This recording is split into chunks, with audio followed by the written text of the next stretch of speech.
He Don't said leave me. Boston. The Emily, boarding pass said please. Miami. We have to That go, one lie, Scott. it destroyed It's everything. gonna be okay. Emily Walker, 32, 6 months pregnant, found that boarding pass on a Tuesday night. By Friday, she discovered her husband hadn't just cheated. He'd stolen $50,000 in her name, maxed out their credit cards to $48,000, bought his pregnant mistress a $4,000 Tiffany ring, and spent 18 months building a paper trail to frame her for federal crimes he committed. She had no job, no money, no way out. He had cameras in their home. He deleted her evidence. He threatened to have her declared mentally incompetent and take her children. She was trapped. Until her sister made one phone call and said, "The UK doesn't extradite for debt fraud. Can you get to the airport by Monday morning?" What happened next at Newark Airport Terminal B, when Scott's credit cards declined one by one while he screamed through security glass, is the most satisfying thing you'll hear today. This is how a broke, pregnant woman escaped to a country her abuser literally couldn't afford to follow her to. Stay until the end. You'll want to cheer. That night, the rain came down in thin, cold lines across the windows of our Jersey City condo, and the whole place felt smaller than usual, like the walls themselves were holding their breath. I stood in the hallway with one hand resting on my 6-month pregnant belly, watching my husband Scott zip up his leather carry-on bag with the kind of practiced efficiency that comes from doing something many times before. The hallway mirror caught his reflection as he checked himself one more time. I noticed the fresh haircut first, not the usual $25 trim from the barbershop down on Montgomery Street, but the kind of precision cut that cost $200 from that place in Tribeca he'd mentioned wanting to try. His hair was styled perfectly, not a strand out of place, and as he turned his head slightly to check the sides, I caught the scent of cologne. New cologne, something sharp and oceanic that I'd never smelled on him before, completely different from the Armani Code he'd been wearing for the past 3 years. The designer luggage in his hand looked brand new too. Black leather with brass hardware, still had those little protective stickers on the corners that people forget to peel off. I'd never seen this bag before. We had luggage, a mismatched set we'd bought at Target when we got married 7 years ago, scuffed and practical. This bag probably cost more than our entire set combined. "Emergency client meeting in Boston," Scott said, and his voice had that quality I'd started to notice over the past few months. Too smooth, too rehearsed, like he'd practiced the words in front of a mirror. "Richardson Industries is threatening to pull their portfolio, $4.2 million. Marcus called me an hour ago, completely panicked. I have to handle this personally, face to face. You know how these big clients are. They want to see you sweat a little before they decide to stay." He still wouldn't look me in the eye. He kept fiddling with his watch, that $15,000 Rolex Submariner he'd bought himself last year as a bonus gift, even though I'd been asking him for 3 months to please just fix the washing machine that kept flooding our bathroom floor.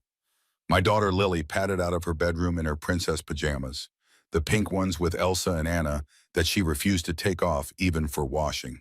At 3 years old, with her father's dark hair and my green eyes, she was the most beautiful thing I'd ever created. She rubbed her eyes sleepily and looked up at Scott with complete trust and adoration. "Daddy, where are you going?" Scott's face softened as he bent down to her level. He kissed her forehead, but it was quick, distracted, his mind already somewhere else. "Daddy has to go to work, Princess. Be good for Mommy, okay? I'll bring you back something special from Boston." Another lie I would realize later. He never brought her anything. He stood up, barely touched my shoulder as he passed. No kiss, no lingering goodbye, no hand on my pregnant belly to feel his son kick. Just a distant, "I'll call you," from the hotel. I wanted to say something. Wanted to ask why he needed new cologne for a business trip. Wanted to ask about the expensive luggage. Wanted to ask why he'd bothered to get a $200 haircut at 8 o'clock at night before an emergency morning flight. But something stopped me. Some instinct whispered, "Stay quiet. Don't let him know you're noticing. Watch and wait." The door clicked shut behind him, and the silence that followed felt heavy and oppressive, like something living and breathing in the space he'd left behind. I walked to the window, watched him climb into a rideshare, a black SUV, not the usual Uber, and the taillights glowed red against the wet street as they pulled away. My baby kicked hard, as if sensing the spike in my heartbeat, the adrenaline flooding my system. I put both hands on my belly and whispered, "I know, baby. I know something's wrong too." That's when I saw it. A small white rectangle on the floor by the coat rack, half hidden under the edge of the doormat. A boarding pass, fallen from his jacket pocket when he'd grabbed his coat in a hurry. My hands trembled as I bent down to pick it up. The paper was still warm from being in his pocket. Delta Airlines Newark to Miami departure.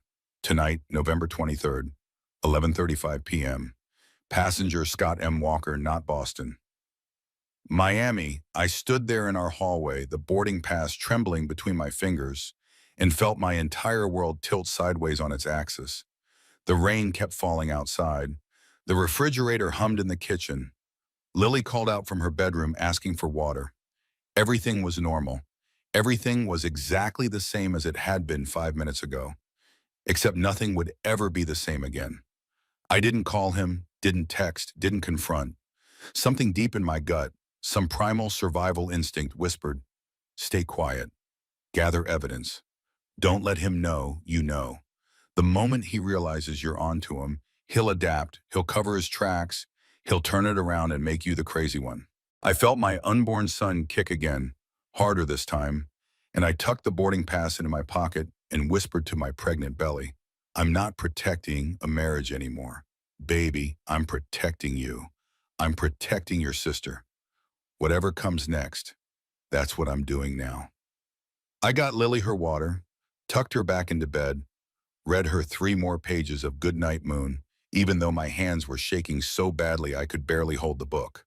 Then I went to our bedroom, climbed into the bed I shared with a man who was at this very moment boarding a plane to Miami instead of Boston, and stared at the ceiling until dawn.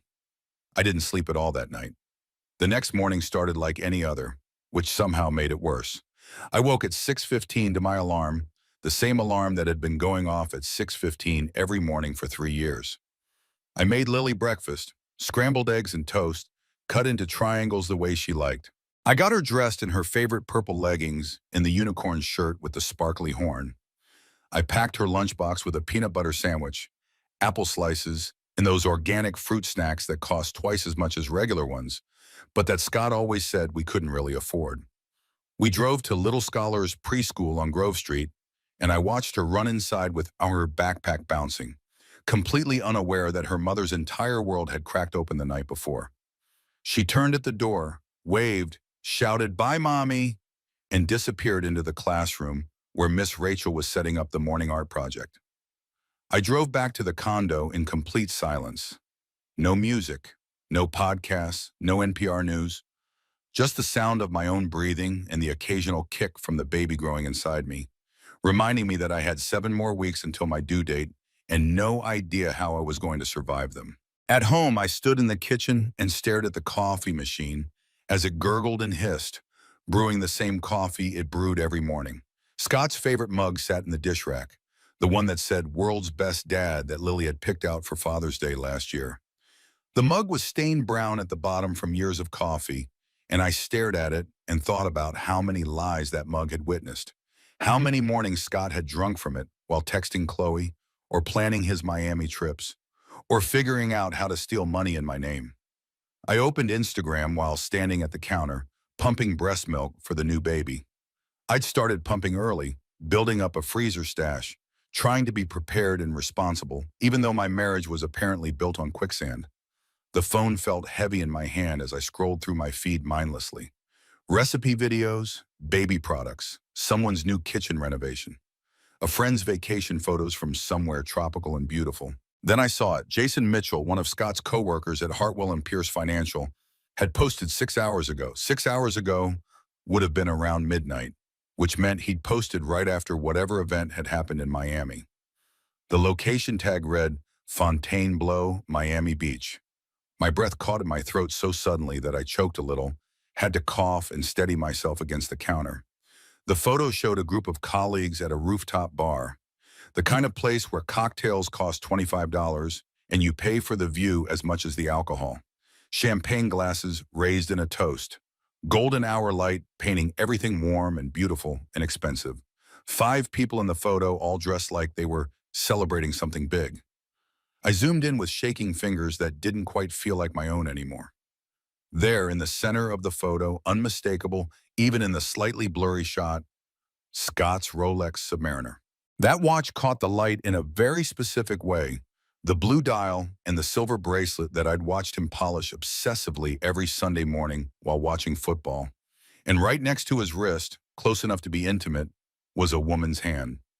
Red manicured nails, perfectly done.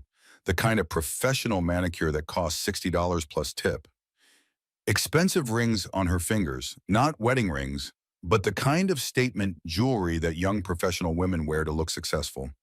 My heart was pounding so hard now that I could hear it in my ears, could feel my pulse in my throat. I clicked through to see who was tagged in the photo. 6 people tagged. I recognized most of them, colleagues from Scott's firm, people I'd met at holiday parties and summer barbecues. And then, Chloe Bennett. I clicked on her profile with a finger that was trembling so badly I almost missed. Chloe Bennett, 26 years old, marketing associate at Hartwell and Pierce Financial.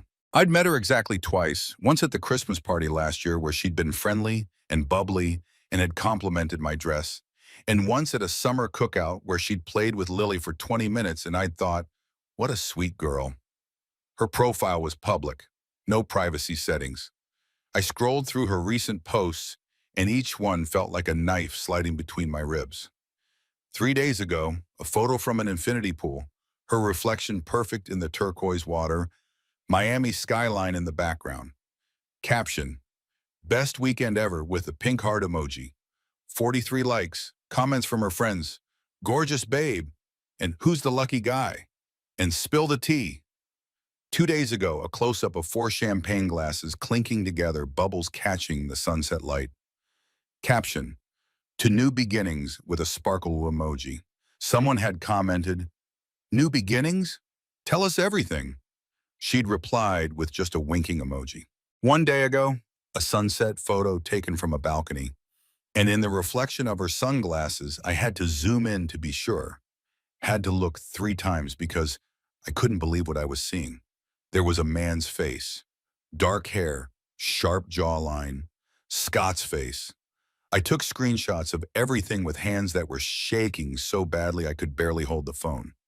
Screenshot after screenshot after screenshot, backing them up to my cloud storage, to my email, to everywhere I could think of, because some part of me already knew I would need evidence. I would need proof. He would deny everything, and I would need to be able to show that I wasn't crazy. Then I set my phone down on the counter before I threw it across the room. The breast pump kept making its rhythmic sucking sound, mechanical and indifferent to the fact that my life was imploding. I stared at the wall, at the calendar hanging there with Lily's preschool schedule and my prenatal appointments, and Scott's business trips marked in his neat handwriting. He lauded about Boston. He was in Miami with a 26-year-old woman from his office. While I was home alone, 6 months pregnant with his son, taking care of his daughter, he was drinking champagne and taking sunset photos and starting new beginnings with someone else. I wanted to cry. I wanted to scream. I wanted to call him right now and demand answers. But instead, I just sat there, numb and cold, until the breast pump timer beeped to tell me the session was over. I stored the milk in the fridge in bags labeled with today's date. Then I walked to the kitchen drawer, the one Scott always told me not to worry about. I handle the bills. Em, you focus on Lily and the baby. That's our division of labor, remember? I make the money, you make the home. I pulled the drawer open. Inside was a stack of unopened envelopes, some of them bright red with final notice, stamped across the front in aggressive block letters. The pile was at least 2 inches high. How long had these been sitting here? How long had Scott been hiding them from me? I picked up the first one with numb fingers, Jersey City Medical Center. Final collection, notice amount due, $2,847. This was from Lily's emergency room visit last month when she'd spiked a fever of 104 degrees in the middle of the night, and I'd panicked and called an ambulance. I remembered sitting in that ER at 3 in the morning, holding my terrified daughter, while a kind nurse assured me that kids spike fevers all the time and she'd be fine. Scott had shown up an hour later, annoyed at being woken up, and I'd felt guilty for worrying him. The insurance had denied the claim. I didn't even know that. Scott had never mentioned it. The next envelope, PSE&G Electric, 60 days overdue, service disconnection warning. We were about to lose power, and I had no idea. The next one, Dr. Patricia Okafor, OBGYN, outstanding balance $1,200. No further appointments until paid in full. I had an ultrasound scheduled for next week. They were going to cancel it. My baby was measuring small according to the last visit, and they had wanted to check his growth, and I wouldn't be able to go because Scott hadn't paid the bill. Capital One, minimum payment $890, 47 days past due. Verizon, service interruption notice. Property management, rent payment 2 weeks overdue, late fees applied. I sank to the kitchen floor right there, my pregnant belly making it awkward, bills scattered around me like autumn leaves. They drifted across the tile, white and red and menacing. Evidence of a financial crisis I'd known nothing about. Scott's recent words echoed in my head, playing on repeat. Money's tight, Em. We need to cut back. Do you really need those organic groceries? They're twice as expensive as regular ones. Do you really need to buy Lily new shoes when her old ones still fit? Do we really need another baby right now? I mean, I'm excited, of course I am, but the timing is just, it's not ideal financially. He'd said all of this while making $180,000 a year, while spending $3,847 on a 3-night hotel suite in Miami, while buying $4,223 worth of jewelry at Tiffany's, while taking his mistress to $800 dinners. I sat on the cold tile floor with my hand on my pregnant belly, surrounded by evidence of his lies, and I whispered to no one, what did I do wrong? When did I become the kind of woman this happens to? The baby kicked softly, gently, as if trying to answer. As if trying to say, this isn't your fault. This was never your fault. But I didn't believe it yet. I sat there until my legs went numb, until Lily would need to be picked up from preschool, until the morning had bled into afternoon and I realized I'd been sitting on the kitchen floor for almost 3 hours, just staring at bills and trying to understand how my life had become this unrecognizable thing. That evening, after I'd picked up Lily from preschool and made her dinner and given her a bath and read her stories and tucked her into bed with her stuffed lamb, after I'd gone through all the motions of being a mother while feeling like a ghost in my own life, I finally had time to really look. Scott was still supposedly in Boston. He'd texted around 3 in the afternoon. Meeting running longer than expected. These Richardson people are being completely unreasonable. Might be here another day. Miss you and Lily, love you. The lies sat between us like broken glass, sharp and dangerous and cutting, even transmitted through a phone screen. I waited until I was sure Lily was deeply asleep. Then I carried my old MacBook Air to the kitchen table and opened it with trembling hands. The laptop screen glowed like a lighthouse in the dark apartment, the only light except for the street lamps outside filtering through our windows.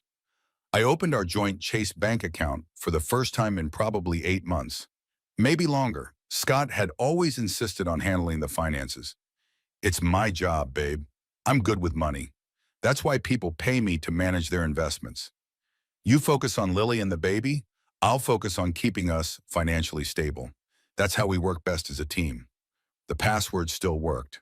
Our anniversary date, October 15th. I'd thought that was romantic when he'd first set it up. Now the irony burned like acid. What I found destroyed me completely. The checking account showed a current balance of $347.82. $347. My hands froze on the keyboard as I tried to make sense of what I was seeing. That couldn't be right. It had to be a mistake, a glitch in the website, something wrong with the bank system. But it wasn't a mistake. Scott's last paycheck had been deposited 2 weeks ago, $7,834 after taxes. Direct deposit, same as every 2 weeks, same as it had been for the past 5 years he'd worked at Hartwell and Pierce. That money should still be there, plus whatever we'd had left over from the previous paycheck. Where had $12,000 gone in 2 weeks? I clicked on the transaction history with a finger that didn't quite feel like my own anymore, like I was controlling my body from very far away. The list of transactions made my stomach turn. November 18th, ATM withdrawal, $500. Location, Miami Beach. November 18th, purchase, $3,847. Fontainebleau, Miami Beach. November 17th, purchase, $4,223. Tiffany and Company, Fifth Avenue, New York. November 19th, purchase, $847.92. Del Frisco's Double Eagle Steakhouse, Miami. November 20th, purchase, $2,650. Louis Vuitton, Aventura Mall, Miami. November 20th, ATM withdrawal, $300. Location, Miami Beach. November 21st, purchase, $612. American Airlines in-flight purchases and upgrades. I clicked on the Tiffany purchase with shaking hands, downloaded the receipt PDF that was helpfully attached. Item, Tiffany Celeste Cushion Cut Engagement Ring, 1.5 carat, platinum setting with micro-pave diamonds. Price, $4,223. I looked down at my own left hand at the engagement ring Scott had given me 7 years ago. It was simple, beautiful in its simplicity, a half-carat round diamond in a white gold setting. We'd bought it from a small jeweler in Brooklyn, a family-owned place where the old man behind the counter had shown us dozens of options in our price range. Scott had saved for 3 months to afford the $1,200 it cost. He'd proposed to me during a picnic in Prospect Park on a sunny October afternoon, nervous and sweet and genuine, his hands shaking as he opened the box. Or at least, that's what I'd thought. Now he'd bought someone else a ring worth $4,200. A ring with a bigger diamond, a fancier setting from Tiffany's instead of a family jeweler in Brooklyn. I clicked back to the main account page, feeling like I might vomit. Our savings account was next, $89.14. 6 months ago, we'd had $23,400 in that account. I knew because I checked it back in May when I'd been planning for the new baby's nursery furniture, mentally calculating what we could afford for a crib and a changing table and a rocking chair. I'd thought, we're doing okay, we're stable, we can handle another baby. Gone. $23,000 gone. I clicked on the credit card tab, and this is when true panic set in. Chase Sapphire Reserve balance, $28,450 credit limit, $30,000 available credit, $1,550, minimum payment due, $1,234, days past, Duco, 47. We were maxed out. 91% utilized on a $30,000 credit card, which meant we were destroying our credit score, and we were 47 days late on payments. I scrolled through the charges, and they painted a picture of a life I didn't recognize. Louis Vuitton, $2,650. Tiffany, $4,223. Del Frisco's Steakhouse, $847.92. Fontainebleau, Miami Beach, $3,847 for 3 nights. STK Steakhouse Manhattan, $734.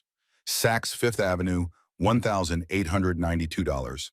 Nobu Downtown, $623.50. The list went on and on, a catalog of expenses for a lifestyle we didn't live. Or rather, a lifestyle Scott lived without me. The American Express Gold Card was even worse. $19,877 out of a $20,000 limit. Minimum payment $890, 47 days past due. I couldn't breathe. The kitchen felt like it was closing in around me. I stood up from the table, walked to the sink, turned on the cold water and splashed it on my face and again until my shirt was soaked and my face was numb. Then I saw it, the email, sitting in my inbox, unread, from 3 weeks ago. I'd probably missed it in the chaos of chasing after Lily and dealing with third trimester exhaustion and doctor's appointments. From Priority Financial Solutions, subject, your loan application approved. My stomach dropped so far, it felt like it had fallen through the floor. I clicked on the email with a hand that was shaking so badly I almost couldn't control the mouse. Dear Emily, Catherine Walker, congratulations. Your personal loan application has been approved. Our team was impressed with your strong credit history and stable employment. Loan amount, $50,000. An interest rate, 18.99% APR term, 60 months. Monthly payment, $1,278. First payment, due December 15th. Funds have been dispersed to your designated bank account ending in 7743. Please allow 1 to 2 business days for the transfer to complete. Thank you for choosing Priority Financial Solutions for your lending needs. I read it 3 times before my brain could process what it was saying. I had never heard of Priority Financial Solutions. I had never applied for any loan. I certainly had never applied for a $50,000 loan. But according to this email, I had done exactly that, and the money had been deposited into an account ending in 7743. I searched frantically through our bank accounts, looking for those numbers.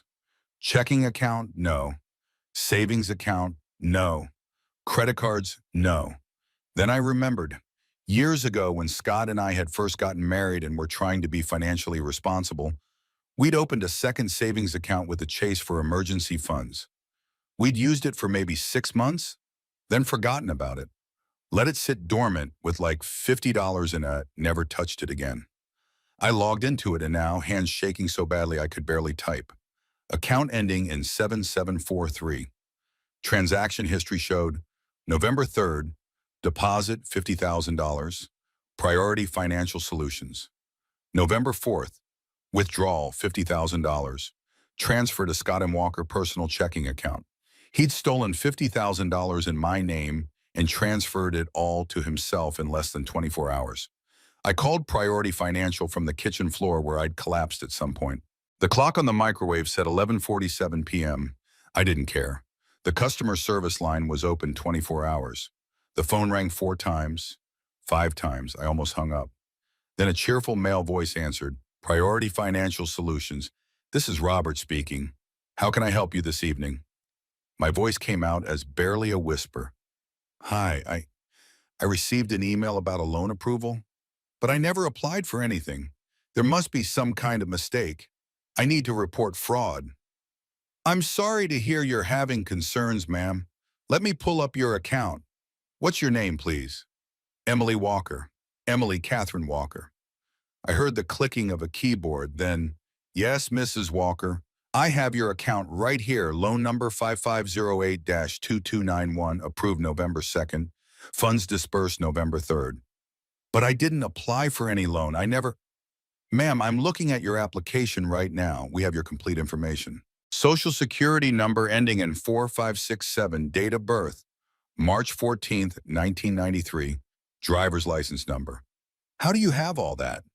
You provided it in your application, ma'am, along with employment verification, pay stubs, bank statements, digital signature. What employment? My voice cracked and I was almost crying now. I don't work. I haven't worked in 3 years. I'm a stay-at-home mom. There was a pause. Your application states you're the owner and creative director of Walker Design Consulting, with an annual income of $85,000. You submitted a letter from your business on company letterhead, as well as 3 months of business bank statements showing consistent deposits. My vision blurred. That's not real. That company doesn't exist. I don't have a business. I haven't worked since my daughter was born 3 years ago. Someone stole my identity. This is fraud. Ma'am, I understand you're upset, but I need to inform you that we take fraudulent fraud claims very seriously. If you're claiming that you didn't apply for this loan, you'll need to file a police report and submit it to our fraud investigation department along with supporting documentation. However, I should warn you that making a false fraud claim is a federal offense and can result in criminal charges. I'm not making a false claim. I'm telling you someone forged. Ma'am, we have your digital signature on file. We have your driver's license scan. We have photos of you holding your license next to your face for identity verification. We have your employment documentation. Everything was verified through our standard processes. If you truly believe this is fraud, you'll need to prove that someone else had access to all of this personal information and was able to impersonate you so thoroughly that they passed our verification checks.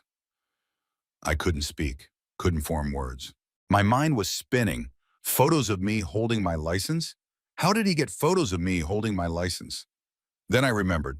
2 months ago, Scott had asked me to hold my license and smile for a photo. He'd said something about needing to update my information for his company's benefits system, for emergency contacts or health insurance or something. I'd been cooking dinner, had barely paid attention, had just picked up my license from the counter and smiled while he snapped a picture with his phone. He'd been planning this for months.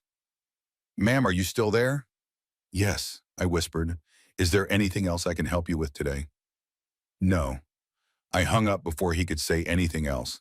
I crawled to the bathroom and vomited into the toilet, heaving until there was nothing left in my stomach, until I was just dry heaving and crying and shaking. When I finally had the strength to lift my head, I caught sight of myself in the bathroom mirror. Mascara streaked down my face in black rivers, skin pale as paper, hair a mess. I looked like a ghost of the woman I'd been that morning. And that's when the full weight of it all crashed down on me. Scott had forged my signature on a $50,000 loan application. He had created a fake company using my name and identity. He had stolen photos of me to verify the loan application. He had faked business bank statements and pay stubs. He had committed massive identity theft and fraud, and he had done it all in my name, making me legally responsible for $50,000 plus 18.99% interest that I never borrowed and couldn't possibly repay. I was 6 months pregnant with his child. I had a 3-year-old daughter who depended on me. I had no job, no recent work experience, no income of my own. I had $436 in checking and $89 in savings. All our credit cards were maxed out. We were behind on rent, behind on utilities, behind on medical bills. And my husband, the man I'd promised to love and honor and build a life with, had just destroyed me financially, stolen my identity, and committed federal crimes in my name, all while sleeping with a woman 10 years younger and taking her on vacation to Miami. I slid down the bathroom wall to the floor, pulled my knees up to my chest as much as my pregnant belly would allow, and whispered to the tile floor, "How did I become this stupid? How did I not see this coming? What is wrong with me?" But there was no answer. Just the drip of the bathroom faucet that needed to be fixed, the hum of traffic outside, and the sound of my own breathing as I tried not to fall completely apart. Because I couldn't fall apart. Not yet. I had 2 children depending on me. So I pulled myself up off the bathroom floor, splashed cold water on my face again, and went back to the kitchen to document everything before Scott could delete it or hide it or make it disappear. I took screenshots of every bank account, every credit card statement, every transaction, every bill. I downloaded PDFs.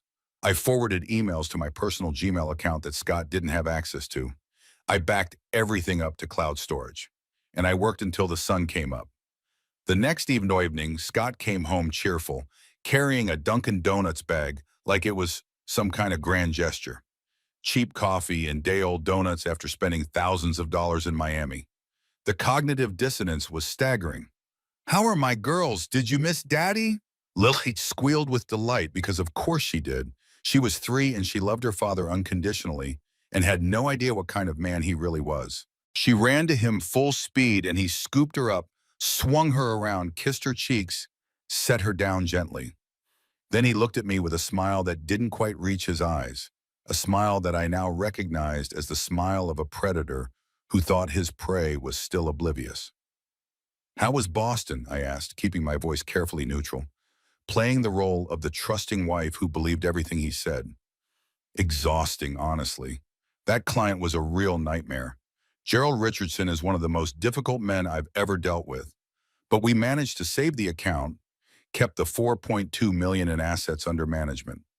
Marcus was relieved. He was ready to just let them walk. He was already scrolling through his phone as he talked, checking messages, his attention divided like I wasn't even worth his full focus. I wanted to scream at him, wanted to throw the Miami boarding pass in his face, show him the bank statements, demand to know who Chloe was and why he'd bought her a $4,000 ring. But I didn't. Something told me to wait, to be smart about this, to gather more evidence before confronting him, because I had a feeling that once he knew I was onto him, he would do something drastic. That night after Scott fell asleep beside me, actually had the audacity to fall asleep next to me after everything he'd done. I crept out of bed at 2 in the morning and locked myself in the bathroom with my phone. I opened a burner email account I'd created, one Scott didn't know about. Then I texted him from the bathroom. Honey, can you call me when you get a chance? I'm really worried about these medical bills. The doctor's office left another message today. I sent it at 2:14 in the morning, knowing he'd see it first thing when he woke up. Sure enough, at 6:47 in the morning, while I was in the kitchen making Lily breakfast, my phone rang. Scott calling from the gym where he went every morning before work. Hey, what's wrong? You sounded stressed in your text. I'm in the middle of a workout. I hit record on the voice memos app that I'd already opened and ready. Scott, I'm sorry to bother you. I know you're busy, say, but I looked at the bank account yesterday and there's only $347. Where's your paycheck? Where did all the money go? I heard him sigh, that particular sigh he did when he thought I was being unreasonable. Emily, I told you not to look at that stuff. It stresses you out and stress isn't good for the baby. I'm handling it. That's my job, remember? But honey, we can't pay Lily's hospital bill. Jersey City Medical Center sent another collection notice. Jesus Christ, Em. His voice was getting louder now, irritated. You're supposed to be resting, not worrying about bills. That's my responsibility. That's what I work 70 hours a week for, so you can stay home with Lily and not have to worry about this stuff. I just don't understand where the money went. It went to bills. It went to rent. It went to keeping this family afloat. Do you have any idea how expensive it is to support a family of 3 on one income? Soon to be 4. Do you know how much pressure I'm under? Scott, I'm not trying to pressure you. I just want to understand. What about the loan? The $50,000 from Priority Financial. There was a long pause on the other end. I could hear gym equipment in the background, someone counting reps, hip-hop music playing faintly. What loan? His voice had changed, become more careful. The one in my name, the one from Priority Financial Solutions. I got an email. Oh, that, he laughed, but it sounded forced. Emily, that was for us, for the baby, medical expenses. Hospital bills are going to be astronomical, you know that. And with your doctor saying the baby's measuring small, there might be complications, might need NICU time. I had to move fast because the interest rate they were offering was expiring. It was an opportunity I couldn't pass up. But you forged my signature. You created a fake company. I didn't forge anything. We're married, Em. What's mine is yours, what's yours is mine. That's how marriage works. I was being proactive, protecting our family, making sure we're financially prepared for what's coming. Scott, it's fraud. It's not fraud, it's marriage. It's called taking care of your family. God, Emily, do you hear yourself? You're so ungrateful. I work myself to death to trying to provide for you and Lily, trying to make sure you can stay home and not work, trying to give you the life you want. And this is what I get? Accusations? Interrogations? Like I'm some kind of criminal? I'm not saying you're a criminal. No, you want to control me. You want to micromanage every single thing I do. You can't stand that I handle the finances because it means you're not in control. Well, guess what, Em? You can't handle money. You've never been good with money. That's why I took over in the first place, remember? Because you were the one who overdrafted our account 3 times in 1 month when we first got married. That was true. 7 years ago, I'd been terrible with money, fresh out of college, and not understanding how bank accounts work properly. But Scott was using it against me now, weaponizing my past mistakes to justify current lies. And you know what else? He continued, his voice rising. You're 6 months pregnant. Your hormones are all over the place. You're emotional and irrational, and you're not thinking clearly. Dr. Okafor told me at your last appointment that prenatal anxiety can cause paranoid thinking. Maybe you should talk to her about getting on something to help you calm down. She didn't say that. She did, Em. She pulled me aside after your appointment. She's worried about you. I'm worried about you. You're not yourself lately. You're suspicious and paranoid and seeing problems where there aren't any. That's not normal, honey. That's not healthy. I felt my grip on reality starting to wobble. But I saw the bank statements. Yeah, you saw numbers. Do you understand what those numbers mean? Do you understand cash flow and asset allocation and expense management? Or did you just see a low balance and panic because you don't actually understand how money works? Scott, I'm not stupid. I never said you were stupid. I said you don't understand finance. That's not the same thing. You're smart in other ways. You're an amazing mother. You're creative. You're caring. But money isn't your strength, babe. You know that. That's why we made the agreement that I handle it. So you don't have to stress about things you're not good at. My voice came out as barely a whisper. I just want to understand what's happening. What's happening is that I'm busting my ass to take care of this family. And instead of being supportive, you're interrogating me like I'm on trial. I'm scared too, okay? I'm terrified about having another baby, about the money, about whether I can provide enough. But I'm dealing with it. I'm handling it. I'm doing something instead of crying and panicking. He hung up. I stood in my kitchen, phone in my hand, and stared at the voice memos app. The recording was there, 7 minutes and 42 seconds. I hit stop, saved it, labeled it. Scott admission November 24th. For the first time in days, I felt a spark of hope ignite in my chest. I had his admission on recording. He'd confirmed the loan existed. He'd confirmed he'd used my name. He'd even admitted to the fake business by saying, "We're married, what's mine is yours." It wasn't a full confession, but it was something. It was evidence, real documented evidence that he was lying to me. I could use this. I could show this to a lawyer, to the police, to Priority Financial. I could prove that I didn't apply for that loan, that Scott did it without my knowledge or consent. I backed up the recording to my email, to cloud storage, to 3 different places.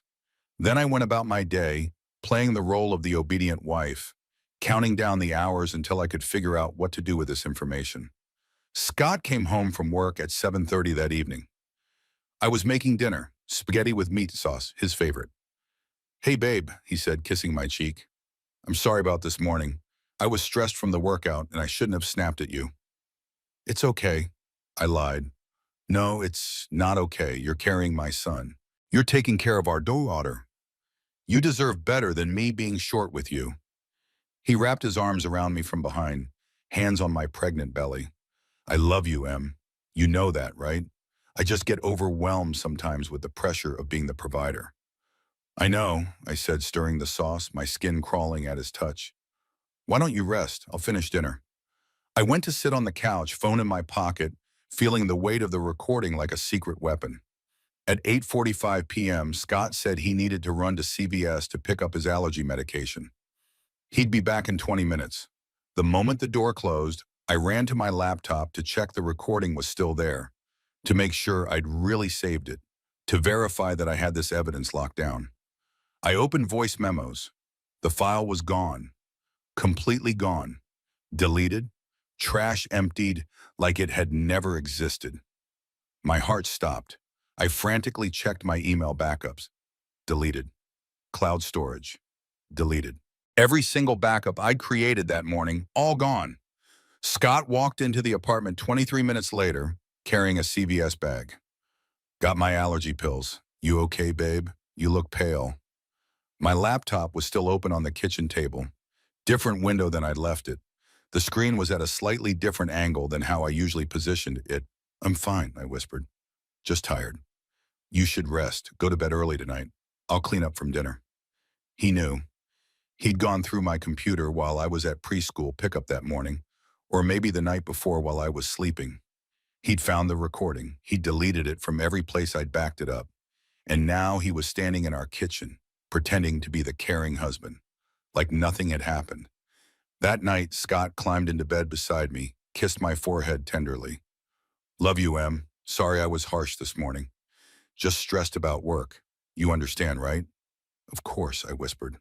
He draped his arm across my pregnant belly, pulled me close, and within 10 minutes he was asleep, breathing deeply, completely at peace. I lay there in the dark, feeling his arm across me like a trap, understanding with perfect, horrible clarity.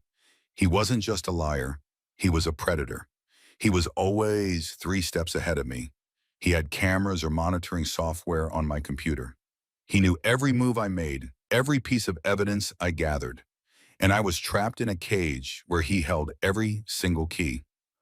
I whispered to my unborn son in the darkness, "I'm so sorry. I don't know how to protect you. I don't know how to get us out of this."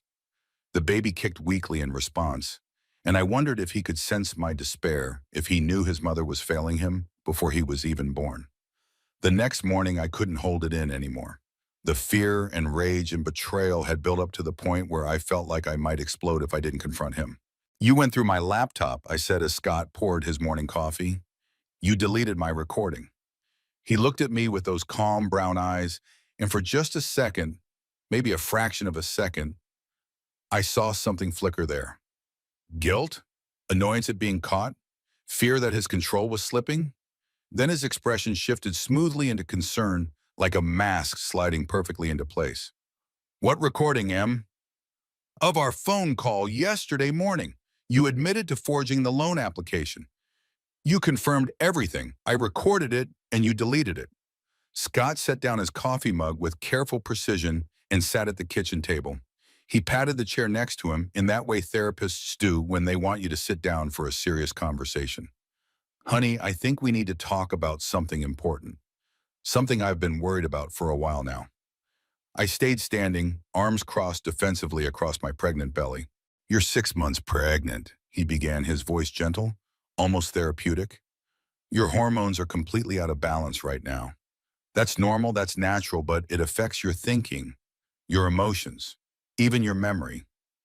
"I'm not imagining." Dr. Okafor mentioned the prenatal anxiety at your last appointment. She said, and I'm not trying to hurt you, I'm just telling you what she told me. She said that high levels of stress and pregnancy hormones can cause something called prenatal anxiety disorder. It can make you imagine things that didn't happen. It can make you paranoid. It can even cause false memories. My face flushed hot. "What? No, she didn't say." "She pulled me aside after your appointment 2 weeks ago. She was concerned. She said you'd been expressing a lot of worry about finances, about our relationship, about things that didn't match up with reality." "That's not what happened." Sweetie, do you remember last month when you accused our mailman of stealing our packages?"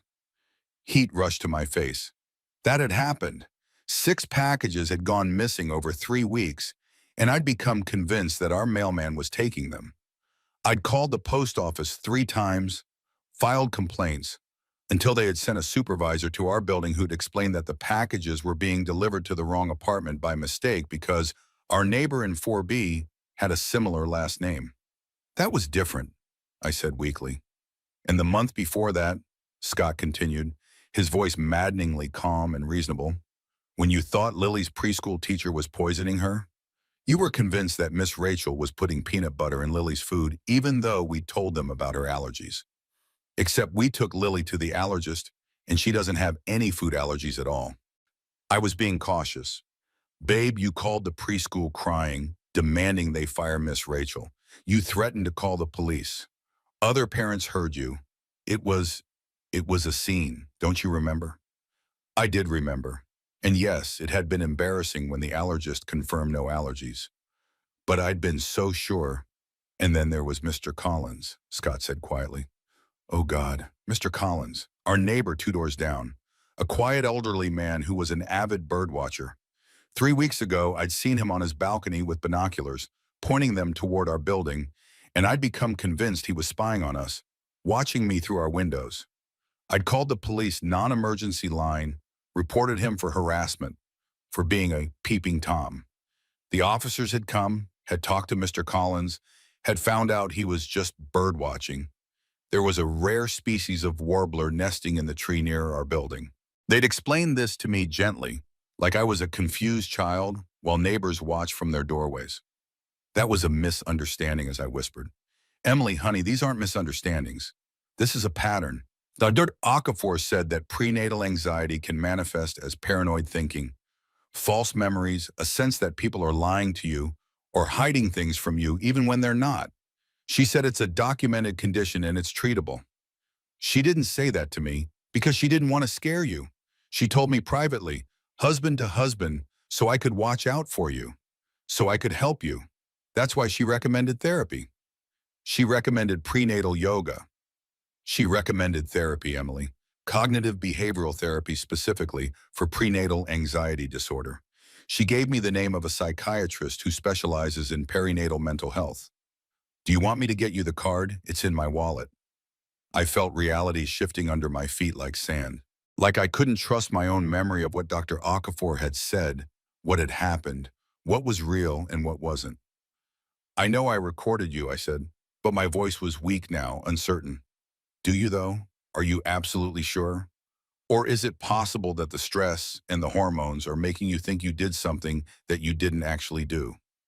From her bedroom, Lily started crying. She'd had a bad dream.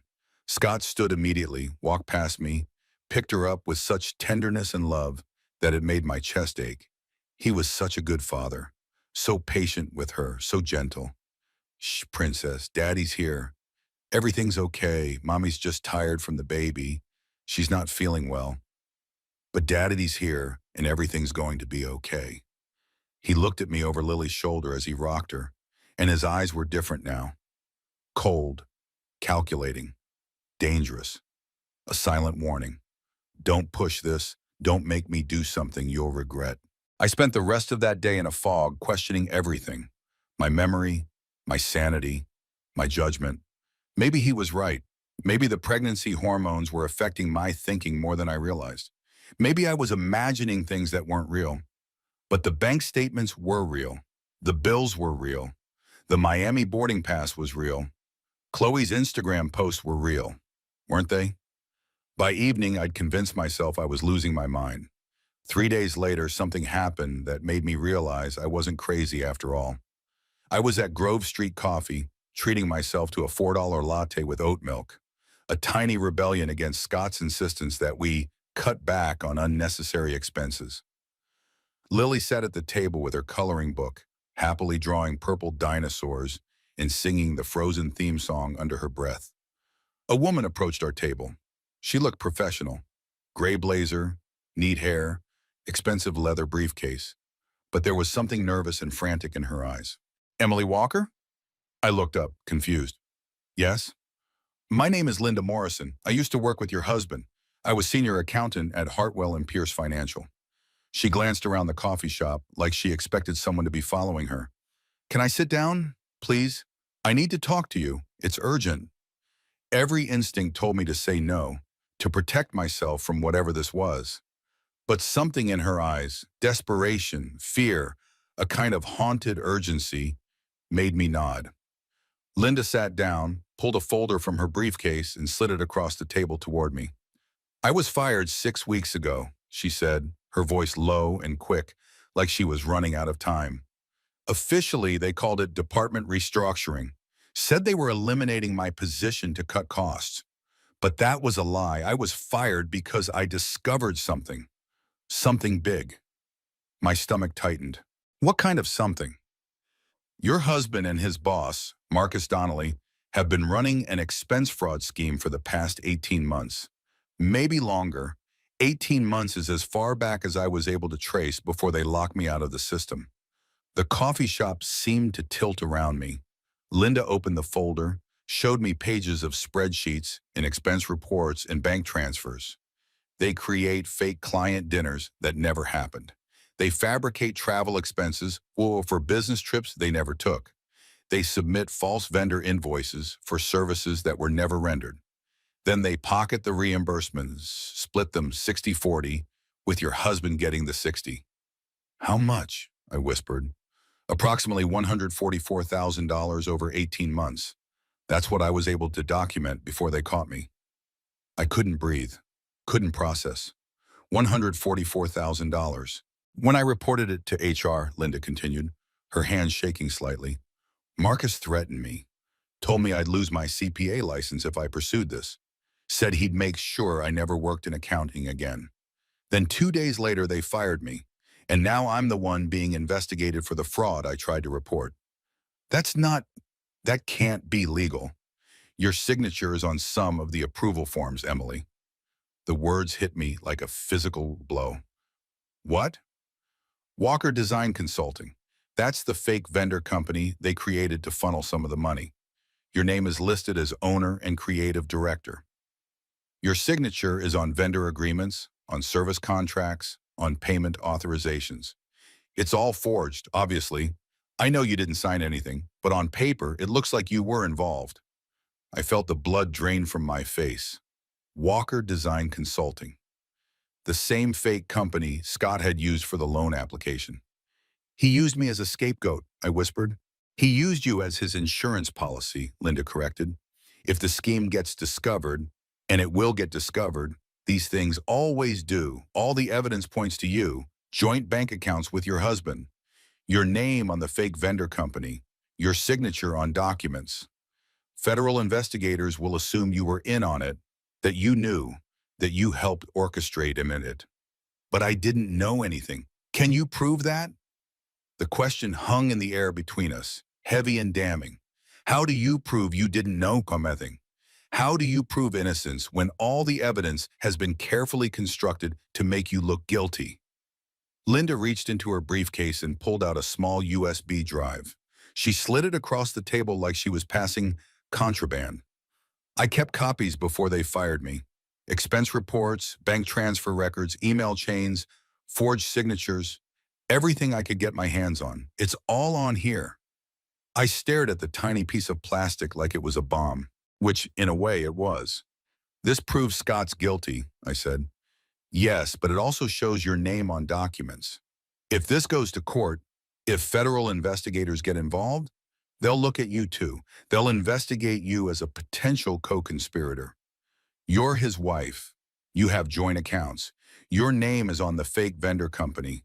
They'll assume you had to have known. But I didn't. I believe you, Emily, I do.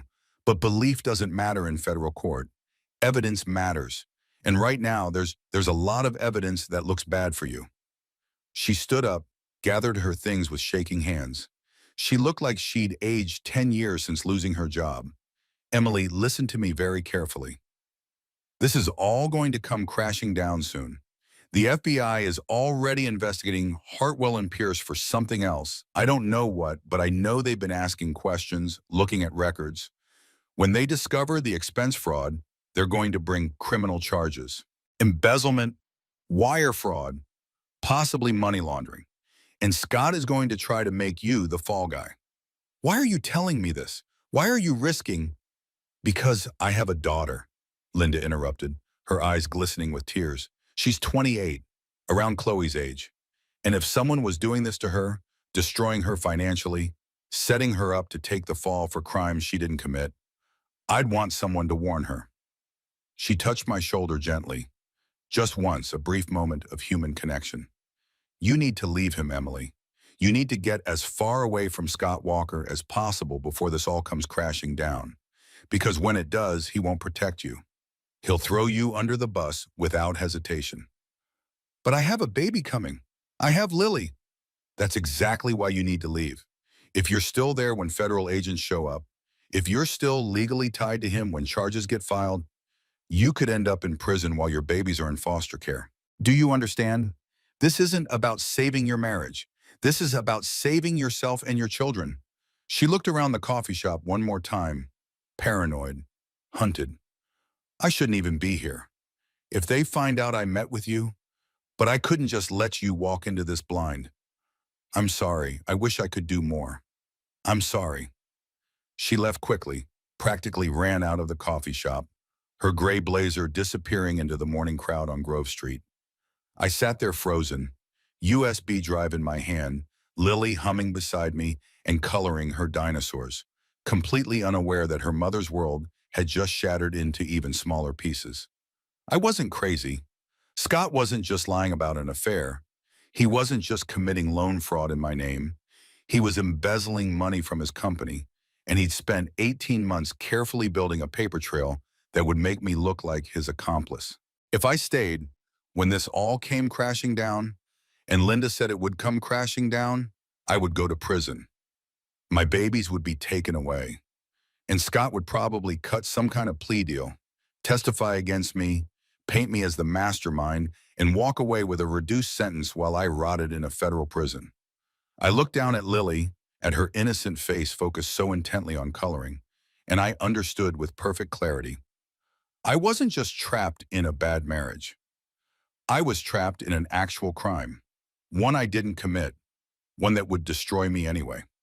Saturday morning arrived gray and cold, the kind of November morning that promised an early winter. Scott announced over breakfast that he was taking Lily to daddy-daughter brunch at Bluestone Lane, something he did maybe twice a year, always when he wanted to look like father of the year to his coworkers or our neighbors. "You rest, babe," he said, kissing my forehead with those lips that had kissed Chloe, that had lied to me 1,000 times. "You look exhausted. Take advantage of the quiet and maybe take a nap. Growing a human is hard work." He swung Lily up onto his shoulders, and she giggled with pure joy, completely unaware of the darkness lurking beneath her father's charming exterior. After they left, I sat alone in the condo, listening to the oppressive silence. Scott's Apple Watch sat on the kitchen counter. He'd forgotten it in his rush to leave, something he almost never did. Scott was attached to that watch like it was a body part, always checking notifications, always tracking his steps and his workouts, always connected. The screen lit up with a text notification. "Chloe Bennett, we need to talk about Tuesday's appointment. I can't do this alone." My hands went ice cold. I knew his passcode, his mother's birthday, May 7th. He'd said it years ago and never changed it, probably didn't even realize I knew it. I picked up the watch with trembling fingers and entered the code. The Messages app opened, and what I found there destroyed whatever tiny fragment of my heart Scott hadn't already shattered. "Chloe Bennett, recent messages. Chloe, November 20th, 11:47 p.m. The doctor confirmed it. I'm 11 weeks. Scott, November 20th, 11:52. Okay, don't panic. We'll figure this out. I promise. Chloe, November 21st, 8:34 a.m. Figure out? You said you were leaving her. You said we'd be together. You said this baby was what we both wanted. Scott, November 21st, 8:41 a.m. I am leaving her. I will. It's just complicated right now. She's pregnant, Chloe. 6 months pregnant with my son. I can't just abandon her right now. Think about how that would look. Think about the legal implications. Chloe, November 21st, 8:43 a.m. So am I. I'm pregnant with your baby too. And mine wasn't complicated last month when you were promising me a future, when you were buying me an engagement ring, when you were talking about us getting married. The engagement ring, the Tiffany ring, $4,223. He'd bought it for Chloe, not for me, Scott. November 21st, 9:02 a.m. Baby, please, I love you. You know I love you. Let me handle Emily first. Let me get her through this pregnancy, get the baby born safely. She's high risk right now. The baby's measuring small. There could be complications. I can't leave her in the middle of a medical crisis. What kind of man would that make me? Chloe, November 21st, 9:15 a.m. Deal with it? This is your baby, Scott. Our baby. I'm not some problem you need to deal with. Scott, November 21st, 9:23 a.m. That's not what I meant. I'm sorry, I'm just stressed. I love you. I love our baby. I'll pay for whatever you need, the best OB, the best care, everything. Just give me 2 months to sort out my situation with Emily. I'm working on an exit strategy. I promise. Trust me, Chloe. November 21st, 10:04 a.m. I don't want your money, Scott. I want you. Like you promised. Like you've been promising for 8 months, Scott. November 21st, 10:11 a.m. And you'll have me. I swear to God. I'm working on it. I love you, Chloe. You're my future. Emily is my past. This is just temporary. I scrolled further back, my hands shaking so badly I could barely control the watch face. Found a group chat. Marcus, Scott, Jason. Marcus, November 18th, 11:23 p.m. Dude, did you tell Emily about the Chloe situation yet? Scott, November 18th, 11:31 p.m. Hell no. If Emily finds out right now, she'll lawyer up immediately. I need to wait until after the baby's born, after her postpartum period when she's exhausted and overwhelmed and not thinking clearly. Then I'll file for divorce on my terms. Jason, November 18th, 11:37 p.m. What about Chloe's pregnancy? She's going to start showing soon. Scott, November 18th, 11:42 p.m. That one's easier to handle. I'll pay for the procedure if it comes to that. Problem solved. Marcus, November 18th, 11:45 p.m. Cold-blooded. You're talking about your own kid. Scott, November 18th, 11:49 p.m. Not cold, av. Practical. Emily's baby is mine. I'm legally tied to her through custody. I can't just walk away clean. But Chloe's baby, let's be honest, could be anyone's. She works with a lot of guys at the firm. Who knows? Chloe, November 18th, 11:52 p.m. appears to have been added to chat temporarily. Excuse me? Could be anyone's. I've been with you for 8 months, only you. How dare you suggest Scott? November 18th, 11:54 p.m. Babe, I didn't mean it like that. I'm sorry, I'm just stressed out. You know you're the only one. Chloe removed from chat by Scott. Marcus, November 19th, 12:01 a.m. You're playing with fire, man. Both women pregnant at the same time? This is going to explode in your face, Scott. November 19th, 12:08 a.m. I've got it under control. Emily suspects nothing. She's so focused on being pregnant and taking care of Lily that she doesn't pay attention to anything else. I could probably bring Chloe home for dinner, and Emily would just ask if she wanted seconds. Jason, November 19th, 12:12 a.m. What about the money situation? The loan thing? Scott, November 19th, 12:16 a.m. Already handled. Loan is in Emily's name. Company is in Emily's name. If Priority Financial comes looking, everything points to her. And with the embezzlement situation at work, if that ever comes out, it all traces back to Walker Design Consulting along. Emily's company, Emily's signatures, Emily's problem. Marcus, November 19th, 12:23 a.m. You set up your pregnant wife to take the fall for your crimes. You're either a genius or a sociopath. Scott, November 19th, 12:27 a.m. Why not both?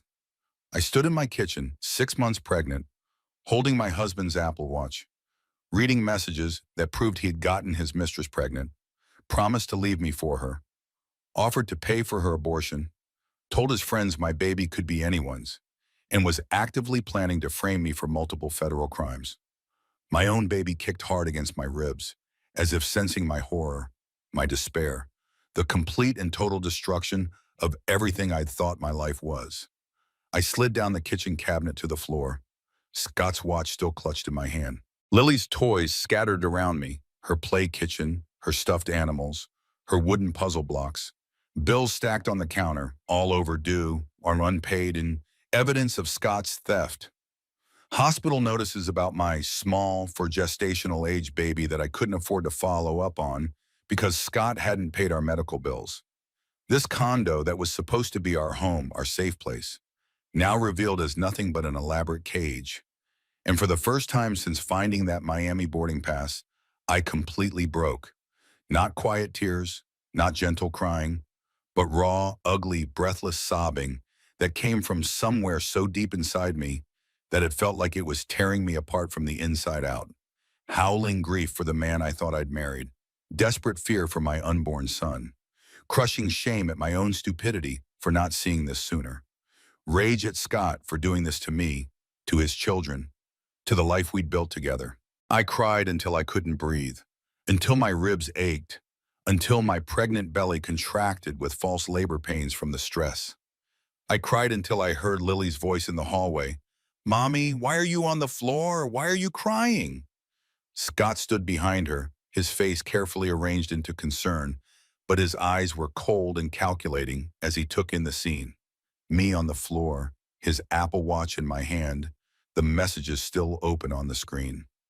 "Lily, sweetie, go to your room and play for a minute," he said softly. "Daddy needs to talk to Mommy." After she left, he walked over to me slowly, deliberately, and held out his hand for the watch. "I see you've been snooping," he said quietly. I looked up at him through tears, and I saw him clearly for the first time. Not the man I'd married, not the father of my children, but a predator who had spent years carefully constructing a trap around me, and I'd walked into it willingly, blindly, stupidly. "How could you?" I whispered. "How could I what, Emily? Take care of my family? Work 70 hours a week to support us? Try to build a financial cushion for our future? You got her pregnant. According to her, I did. Doesn't mean it's true. You bought her an engagement ring.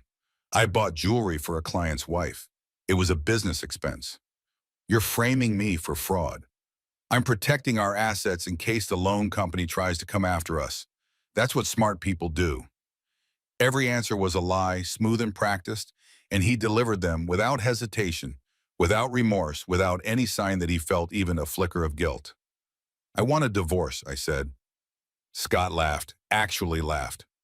No, you don't. Yes, I do. Em, you're 6 months pregnant with no job, no income, no recent work history. You have a 3-year-old who depends on you. You're facing potential criminal charges for loan fraud. Do you really think you're in any position to leave me? He crouched down to my level, looked me dead in the eyes. Here's what's going to happen. You're going to delete whatever evidence you think you've gathered. You're going to stop snooping. You're going to focus on being a good mother to Lily and carrying our son safely to term. And we're going to get through this together as a family, the way we've always done. And if I don't, his smile was chilling, then I'll have you declared mentally incompetent. Prenatal psychosis. Dr. Okafor will testify about your paranoid episodes. The mailman incident, the preschool teacher incident, Mr. Collins, your own sister will have to admit you've been acting irrationally. I'll get full custody of Lily and the baby when he's born, and you'll end up in a psychiatric facility, drugged and alone, while I raise our children with someone who's actually stable. He stood up, straightened his shirt, picked up his Apple Watch from where I dropped it. I love you, Em, I really do. But you need to understand something. I will protect my interests. I will protect my career. I will protect my future. And if you try to get in the way of that, I will destroy you completely. He walked to Lily's room to get her, and I heard him say cheerfully, "Come on, princess. Let's take mommy out for ice cream. She's feeling wild and ice cream always helps." I sat on the kitchen floor, surrounded by puzzling bills and the shattered pieces of my life, and understood that I wasn't just trapped. I was in danger, real danger. And I had less than 7 weeks before my baby was born, and Scott's control over me became even more absolute. That night after Scott had fallen asleep beside me, actually had the audacity to sleep peacefully after what he'd said to me, I quietly got out of bed and locked myself in the bathroom with my phone. My hands shaking, I texted my sister Sarah. "I need help. I need to get out. He's going to destroy me." The response came 30 seconds later. "I'm coming. Hold on. I'll be there tomorrow night." I slid down the bathroom wall to the floor, phone clutched in my hand, and whispered to my unborn baby, "Help is coming. Your Aunt Sarah is coming. She'll know what to do. She'll help us. We just have to hold on a little longer." But even as I said it, I wondered if help could come fast enough, or if Scott had already won. Sarah arrived at 11:17 p.m. Sunday night, stepping out of her Uber into the cold November drizzle with a determination that made me want to cry with relief. She looked every inch the successful corporate attorney, sharp charcoal blazer, leather briefcase, designer heels, the kind of woman who walked into boardrooms and made executives nervous. At 38, my sister had built a life I'd once envied. Corner office at a major Chicago law firm, 6-figure salary, respect and power and independence. Now I just needed her to save me. "Where is he?" she asked as I opened the door. "Client dinner. Won't be back until midnight at least." Sarah stepped inside, set down her briefcase, and pulled me into a fierce hug.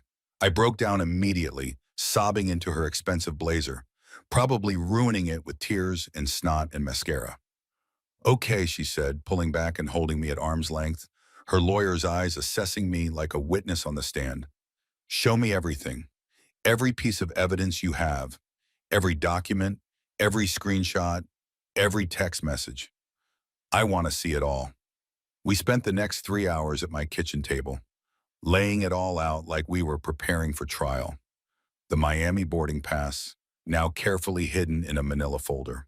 Screenshots of Chloe's Instagram posts, the infinity pool, the champagne, the sunset reflection showing Scott's face, photos of the unpaid bills, 2 inches high and growing, bank statements showing the disappearing money, the max credit cards, the empty accounts, The loan documents from Priority Financial, $50,000 in my name that I never applied for.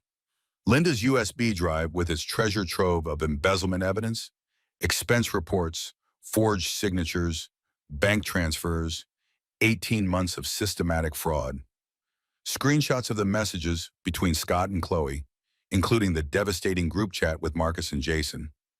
Everything. By 2 in the morning, Sarah had filled 3 legal pads with notes, had cross-referenced dates and amounts, had built a timeline of Scott's crimes that looked like something from a criminal prosecution. "This is financial abuse," she said finally, tapping her pen against her notepad, "combined with the identity theft, fraud, embezzlement, and evidence of long-term deception and manipulation. We can absolutely use this." "He deleted my recording," I said, voice small and defeated. "The one where he admitted to the loan fraud. He went through my computer and erased it from everywhere I'd backed it up." "He's covering his tracks," Sarah acknowledged. "But that's actually good for us in a weird way. It shows consciousness of guilt, shows he knows what he's doing is wrong. We can use that." She leaned forward, switched into full lawyer mode. "Here's what we're going to do. First thing Monday morning, we file for emergency custody of Lily based on financial abuse and your reasonable fear for her safety. Then we file a police report about the forged loan. Get that on record officially that you're a victim, not a perpetrator. Then we get you a criminal defense attorney to handle the Priority Financial situation and a family law attorney to handle custody and divorce proceedings. I'll pay for all of it. That's not even a question or a debate. Sarah, I can't let you. You're my sister. You're carrying your second child. Your husband is actively setting you up to take the fall for federal crimes. I'm not letting you go through this alone." Tears streamed down my face. "Thank you. God, thank you." "We document everything tonight," she continued, already making a new list. "We organize all your evidence. We make multiple backups in places Scott can't access. We prepare detailed statements. Then Monday morning, we hit him with everything at once before he can prepare a defense or hide more evidence." For the first time in weeks, I felt hope blooming in my chest like a flower pushing through concrete. Sarah was smart, powerful, competent. She'd saved corporate clients from SEC investigations, had won cases against Fortune 500 companies. She could save me. She would save me. We worked until 4 in the morning, organizing evidence, making lists, building strategy. Sarah's legal training created order from chaos, turned my scattered fears into a coherent plan of action. "We'll file first thing Monday morning," she said again, writing it down like a commandment. "Emergency restraining order based on financial abuse and reasonable fear of further harm. Custody petition citing Scott's fraudulent activities and his creation of an unsafe financial environment for Lily. Police report for the loan fraud. Everything hits at once. We overwhelm him with legal action before he can react." When I finally crawled into bed beside my sleeping daughter at 4:47 in the morning, I'd been sleeping in Lily's room since the Apple Watch discovery. I felt for the first time like maybe I had a chance of surviving this. Sarah was here. I wasn't alone anymore. We had a plan. Tomorrow we would start fighting back. Tomorrow everything would change. I should have known that hope was dangerous. I should have known Scott was always 3 steps ahead. Sunday morning, 6:47 a.m., someone pounded on our front door so aggressively that it woke both Lily and me. Sarah jerked awake on the couch where she'd been sleeping for maybe 90 minutes. "What the hell?" she muttered, standing up and reaching for her phone. I stumbled to the door in my pajamas, 6 months pregnant and barely conscious, and opened it without thinking. 2 men in dark suits stood in our hallway. One was thin and severe-looking with wire-rimmed glasses. The other was built like a linebacker and had a folder tucked under his massive arm. "Emily Catherine Walker?" My heart stopped. "Yes?" "We're with Priority Financial Collections Division. You're 47 days past due on loan account number 5508-2291 in the amount of $50,000 principal.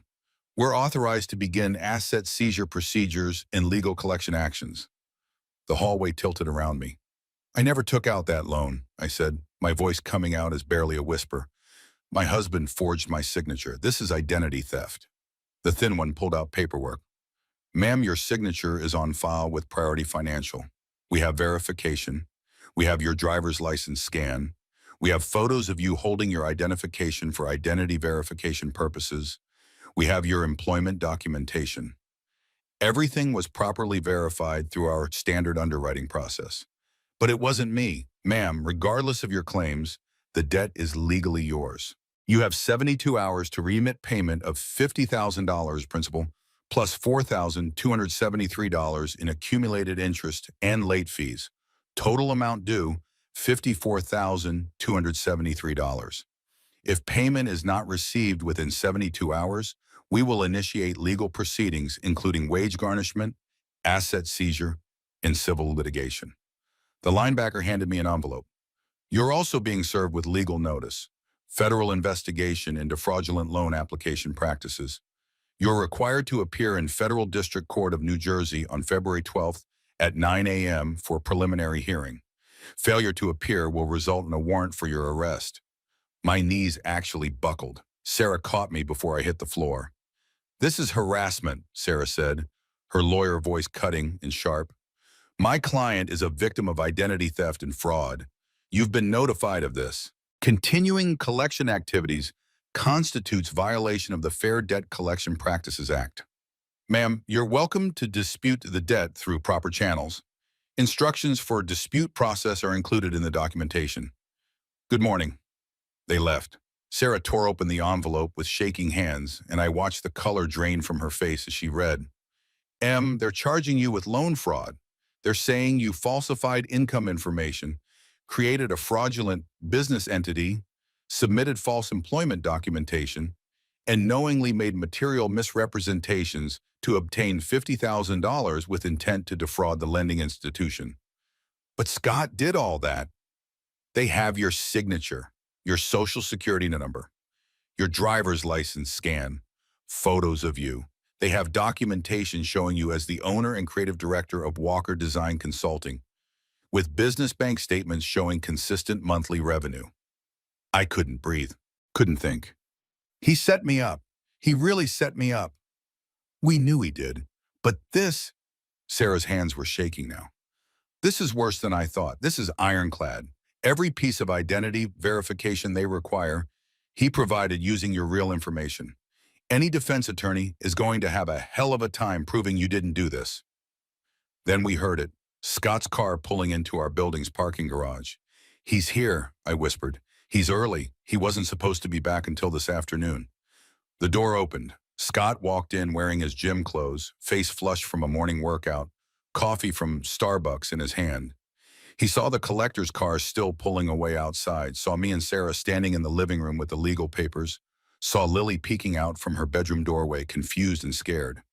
His expression went through 3 phases in rapid succession: surprise, calculation, then something cold and dangerous.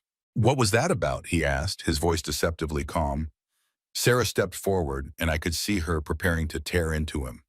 You know exactly what that was about. You piece of... But Scott's face changed completely. The mask dropped. No more pretense of the loving husband, the concerned father, the stressed provider. Now I saw what Linda had warned me about, the predator underneath. Sarah, you need to leave, right now. This is between me and my wife. I'm not leaving her alone with a criminal. Scott pulled out his phone with deliberate calm, swiped a few times, then turned it to show us a video, security footage, from inside our condo. Timestamp, yesterday afternoon, while Scott was supposedly getting his haircut. The video showed Sarah and me at the kitchen table, going through Scott's Apple Watch, looking at his messages, taking photos of his private communications with our phones. That's evidence tampering, Scott said, his voice deadly quiet. You, a licensed attorney, officer of the court, helped your sister illegally access my private electronic communications. That's a federal crime, Sarah. Computer Fraud and Abuse Act. You could be disbarred for this. You could face criminal charges.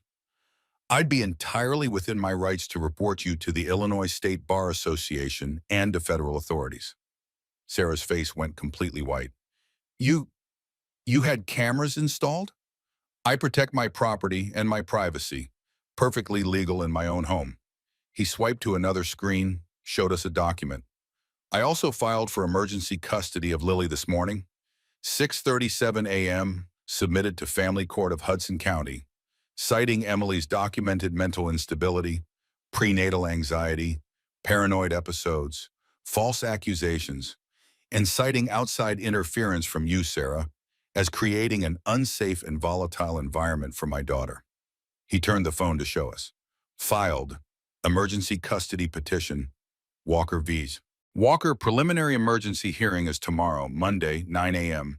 Judge James Kowalski already reviewed my petition and supporting documentation and granted preliminary review based on demonstrated immediate risk to the minor child.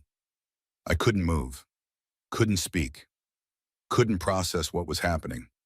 Then Scott delivered his final devastating blow. Oh, and Emily, Dr. Okafor's office called on Friday. I meant to tell you, but it slipped my mind with everything going on. They've canceled all your remaining prenatal appointments until you settle your outstanding balance of $3,217. They also mentioned, and this is concerning, that the ultrasound from your last visit 3 weeks ago showed the baby measuring small for gestational age, in the 15th percentile for growth. They want you to come in urgently for a follow-up ultrasound and consultation with a maternal fetal medicine specialist. They've been trying to reach you. You should really check your voicemail more often. His tone was casual, like he was mentioning the weather, but his eyes were cold and sharp and victorious. My hand flew to my pregnant belly. What? What do you mean measuring small? Check your phone, babe. You have 3 voicemails from Dr. Okafor's office, all marked urgent. Or were you too busy conspiring with your sister to care about our son's health? He picked up his gym bag. I'm going to take a shower. Then I think we should all have a rational conversation about what's best for this family. Sarah, you're welcome to stay for that conversation. But if you continue to encourage Emily down this destructive path, I'll have no choice but to protect myself and my children legally. He walked to the bathroom and closed the door. We heard the shower turn on. Sarah and I stood frozen in the living room. I pulled out my phone with shaking hands, checked my voicemail. 3 messages from Dr. Okafor's office. The first one from 4 days ago. Hi, Emily. This is Nurse Sharon from Dr. Okafor's office. We wanted to follow up about your ultrasound results from your appointment on November 16th. Baby is measuring in the 15th percentile for gestational age, which is considered small. Dr. Okafor would like you to come in for a detailed ultrasound with our maternal fetal medicine team to make sure everything is okay. Please call us back to schedule as soon as possible. Second message 2 days ago, more urgent. Emily, this is Sharon again. We really need you to call us back. Dr. Okafor is concerned about the baby's growth and wants to see you this week for a detailed ultrasound and consultation. Also, I wanted to let you know that your account is currently past due and we'll need payment of at least $1,000 before we can schedule any additional appointments. Please call us. Third message, yesterday morning. Mrs. Walker, this is the billing department. Your account has been sent to collections for the outstanding balance of $3,217. All appointments have been canceled until this balance is resolved. If you're experiencing financial hardship, we have assistance programs, but you need to call us to discuss options. We're concerned about your baby's health and we want to help, but we need to hear from you. I'd been so focused on Scott's lies, on the affair, on the loan fraud, on Linda's warnings, that I'd missed 3 urgent calls about my baby's health. My baby was in danger, and I couldn't afford to see a doctor. Sarah's voice was shaking. If he reports me for evidence tampering, I could lose my license. I have student loans. I have a mortgage. I know, I whispered, tears streaming down my face. I can't afford to. I know. Go, before he destroys you too. I didn't mean, Sarah, please, just go, before this gets worse. She left 30 minutes later, crying, apologizing, promising she'd help however she could from Chicago. But she couldn't risk her entire career, her entire livelihood. She was sorry. She was so sorry. I stood alone in my living room after she left. Scott emerged from the shower, smelling like expensive soap, hair perfectly styled, looking completely relaxed and refreshed. Lily still hiding in her bedroom, sensing something terrible was happening, even if she didn't understand what. Me, 6 months pregnant with a baby who was measuring dangerously small, who needed urgent medical care I couldn't afford. Facing federal fraud charges for crimes I didn't commit. Facing a custody hearing in less than 24 hours that I was going to lose because I had no lawyer, no money, no evidence that wasn't illegally obtained, and a documented history of paranoid episodes. I put both hands on my pregnant belly, felt weak, fluttering kicks, and whispered, "He's going to take everything. Lily, you, my freedom, my entire life." This was absolute rock bottom. There was no way out. Scott had won. That night, after Lily was in bed and Scott was supposedly asleep, I sat in the dark living room with my phone, staring at nothing, trying to figure out how to survive the next 24 hours. My phone buzzed. A text from Sarah. "I'm sorry I left. I'm so sorry. But I found something. Call me from a phone he can't monitor." I waited until I heard Scott snoring from the bedroom. Then I crept out of the apartment, down to the parking garage, and used the payphone by the building's lobby, one of the last payphones in Jersey City, kept for emergencies. Sarah answered on the first ring. Listen carefully. My firm has a London office. I worked there for 2 years on a cross-border merger case. I still have contacts there. Good contacts. What does that have to do with? The UK doesn't extradite for civil debt fraud, only for serious criminal charges. And even then, there are protections. If you can get there, if you can claim asylum based on documented domestic financial abuse and emotional manipulation, you might have a chance. My heart started beating faster. "Sarah, I can't afford a plane ticket, much less. I have $22,000 in savings," she interrupted. "I'm also withdrawing $15,000 from my 401k. I'll pay the 10% early withdrawal penalty. I don't care, 37,000 total. It's enough for tickets, first month's expenses in London, legal fees for asylum petition." "Sarah, that's your entire retirement. You're my little sister. Fuck retirement. If you stay here, Scott will destroy you. He'll take your kids. He'll send you to prison. He'll ruin your life completely. This is your only option." Her voice broke. "I'm sorry I couldn't help you in person. I'm sorry I had to leave, but I'm not abandoning you. Are you in?" I thought about tomorrow's custody hearing that I'd lose, about the federal fraud charges, about my baby measuring dangerously small because I couldn't afford medical care, about Scott's cold, calculating eyes promising to destroy me if I fought back, about Lily and my unborn son, and what would happen to them if their mother went to prison. "Tell me the plan," I whispered, and Sarah did. Sunday night, 11:47 p.m. I sat in Lily's bedroom with the door locked, watching her sleep, while Sarah's voice came through my burner phone in whispered instructions. "Book tickets to London Heathrow, one way. Use your real names. If you use fake documents, that's actual kidnapping. And they'll extradite you for that. But taking your own child out of the country when there's no custody order? That's legal. Messy, but legal." Scott filed for emergency custody. Has a judge signed an order? Has it been granted and entered into the system? He said preliminary review. That's not the same as a granted order. Until a judge actually signs a custody order restricting your travel, you have every legal right to take Lily wherever you want. You're her mother. Both parents have equal rights until a court says otherwise. I wrote all this down in tiny handwriting in the back of Goodnight Moon. You leave tomorrow morning, Monday. Make it look normal. Say you're taking Lily to preschool. Pack one small suitcase, nothing that would look suspicious. Go straight to Newark Airport instead of Little Scholars. He'll know something's wrong when preschool calls. By then you'll be through security. He can't stop you once you're through security unless he has a court order, which he won't have for at least another 12 hours. Even if he rushes to the airport, he'll be too late. What about you? Won't you have to show up to the custody hearing tomorrow? I'll be there. I'll tell the judge you had an emergency hospitalization, severe cramping, possibly preterm labor. I'll say you went to Jersey City Medical Center.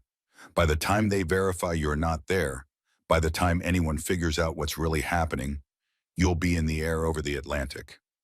Sarah, this sounds like kidnapping. It's not kidnapping if there's no custody order. It's not kidnapping to take your own child and visit family in another country. Millions of single parents do it every year. The fact that you're not planning to come back, Scott will have to prove that in family court, and by then you'll have filed for asylum based on financial abuse, and the UK family courts will have jurisdiction to decide what's best for Lily and your baby. She paused. I talked to a family law specialist tonight. She confirmed if you can get to the UK and file for asylum before Scott gets a restraining order or custody order entered into the system, you'll have legal protection. The UK takes domestic abuse very seriously, especially financial and emotional abuse. With the evidence you have, the forged loan, the embezzlement scheme, the affair, his threats, you have a real case. What about the fraud charges? Won't they extradite me for that? The UK doesn't extradite for civil debt disputes. The priority financial situation is technically civil, not criminal, until you're actually indicted. If they try to pursue criminal charges, we'll fight the extradition by showing you were a victim of identity theft, not a perpetrator. We have Linda's USB drive showing Scott's pattern of fraud. We have his own messages admitting to the scheme. I closed my eyes, feeling tears slip down my cheeks. Once you're in London, Sarah continued, you'll meet James Rutherford. He's a family law barrister I worked with during my time there. One of the best. He's already agreed to take your case pro bono as a favor to me. He'll file your asylum petition, handle any extradition requests, and fight for permanent custody of Lily and your baby. How do I even... I'm booking your tickets right now while we're on the phone. British Airways, Flight 178, departs Newark at 12:35 p.m., arrives Heathrow 7:25 a.m. London time. Cost for you and Lily, $4,870. It's done. I'm using my credit card. Don't argue. Sarah, I'm also overnighting you $8,400 in cash via FedEx. It'll arrive at your building's front desk by 10 a.m. tomorrow. That's for immediate expenses once you land. I'll wire the rest of the money to James Rutherford's firm's client trust account.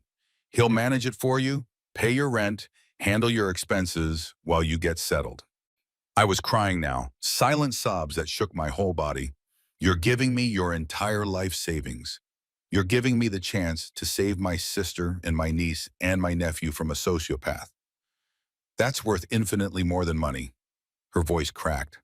I'm sorry I had to leave yesterday. I'm sorry I couldn't stay and fight with you.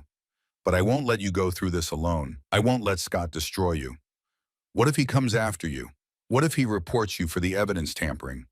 Let him try. I'll claim I was gathering evidence for a potential civil lawsuit on your behalf. Attorney-client privilege. By the time any investigation happens, you'll be safely in London and I'll have plausible deniability. Don't worry about me. Worry about getting yourself and those babies to safety. We spent the next 2 hours going over every detail. What to pack, what to leave behind, what to say at airport security, what to do if Scott showed up, how to handle Lily's questions, who to call once I landed, emergency contacts in London, backup plans if something went wrong. Sarah had thought of everything. At 2:16 in the morning, she said, one more thing. Once you're through airport security tomorrow, once you're safely in the departure area, turn off your phone and throw it away. Don't just power it down. Actually throw it in a trash can. Scott probably has tracking software on it. Don't give him any way to find you. Okay. And I love you. You're the strongest person I know, even if you don't feel strong right now. You can do this. You will do this. For Lily, for your baby, for yourself. I love you too, I whispered. After we hung up, I sat in the dark watching Lily sleep, one hand on my pregnant belly, and whispered to my unborn son, tomorrow we run. Tomorrow we escape. I know you're small and struggling, but hold on just a little bit longer. Once we get to London, once we're safe, I'll get you the medical care you need. I promise. Just hold on. The baby kicked weakly, and I chose to believe he understood. I didn't sleep at all that night. Just packed a single small suitcase in the dark, choosing only essentials, making sure nothing looked suspicious, and waited for morning. Sunday night, 11:47 p.m. Sarah's voice came through my burner phone. My firm has a London office. I worked there 2 years ago. I still have contacts. What does that have to do with? The UK doesn't extradite for civil debt fraud. If you claim asylum based on documented abuse, you might have protection. My heart raced. With what money? I have 22,000 in savings. I'm withdrawing 15,000 from my 401k. Enough for tickets and expenses. Sarah, that's your retirement.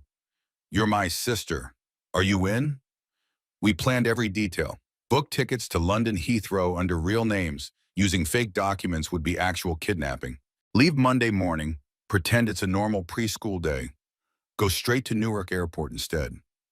Until a judge signs a custody order, Sarah explained, you have every legal right to travel with Lily. You're her mother. Monday, 6:15 a.m. I moved through our apartment like a ghost, packing one small suitcase. Lily's clothes, my maternity outfits, her stuffed lamb, hidden in the diaper bag, both passports, Linda's USB drive, $8,400 cash, printed tickets. 7:23 a.m. Scott emerged from the bedroom, scrolling his phone. Taking Lily to school early, I said, voice steady. Thanksgiving projects. He nodded absently. I've got the custody hearing at 9. Should be straightforward. My heart pounded. See you tonight. Can you grab milk on the way home? Sure. The door closed behind us. Last time I'd ever see him. 8:47 a.m. Newark Airport, British Airways counter. London Heathrow, one way. The agent checked our passports. You're 6 months pregnant. Are you cleared for travel? My heart stopped. Actually, you're at 27 weeks. Our policy requires a medical clearance at 36 weeks. You're fine. Relief flooded through me. 9:30 a.m. Security checkpoint cleared. Even if Scott discovered what was happening now, he couldn't reach us beyond this point.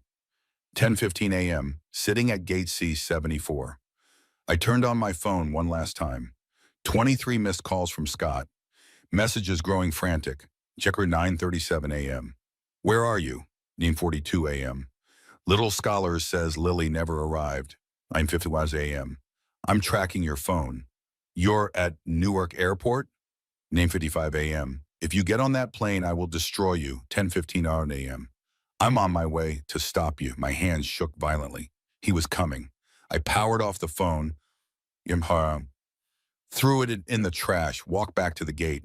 11:05 a.m. British Airways, Flight 178 to London, now boarding families with small children. I picked up Lily, grabbed our bag. Then I heard it. Emily! I turned. Scott was there. Scott sprinted through Terminal B, face red with rage. But he was on the wrong side. I'd already passed security. A glass wall separated us. That's my wife. She's kidnapping my daughter, he shouted. TSA agents converged. Sir, do you have a boarding pass? No, but she's taking my child. You can't be here without a boarding pass. Scott showed them his phone. I filed for emergency custody this morning. An agent checked the system. Sir, there's no active custody order in our database. Without a signed court order, she has legal right to travel with her child. Scott ran to the British Airways counter. I need a ticket to London. That flight, right now. The agent typed. Sir, that flight is fully booked. I don't care what it costs. He threw credit cards on the counter. First card, declined. Second card, declined. Third card, declined. That's impossible. Scott's hands shook. His phone rang.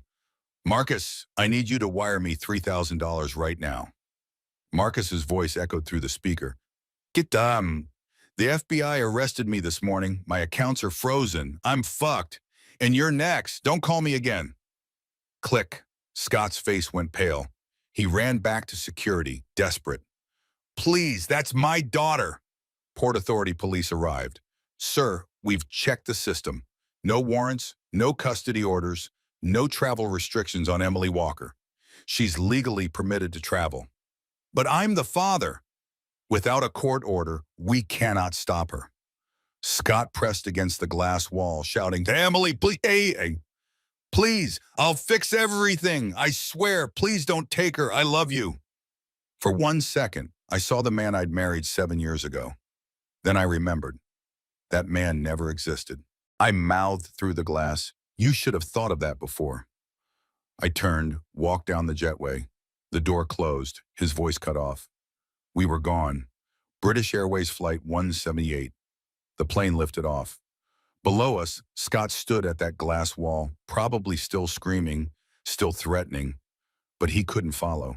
His cards were declined. Marcus had betrayed him. The FBI was coming for him. Lily fell asleep before cruising altitude.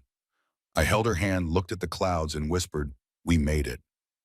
For the first time in weeks, I cried, not despair, relief. 7 hours later, we landed at Heathrow. James Rutherford waited at arrivals. "Welcome to London.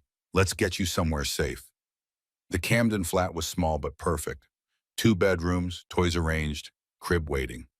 "Sarah's firm is covering rent while we sort your asylum petition," James explained. "This address isn't public. Scott can't find you. You're safe." That word, safe, made me cry again.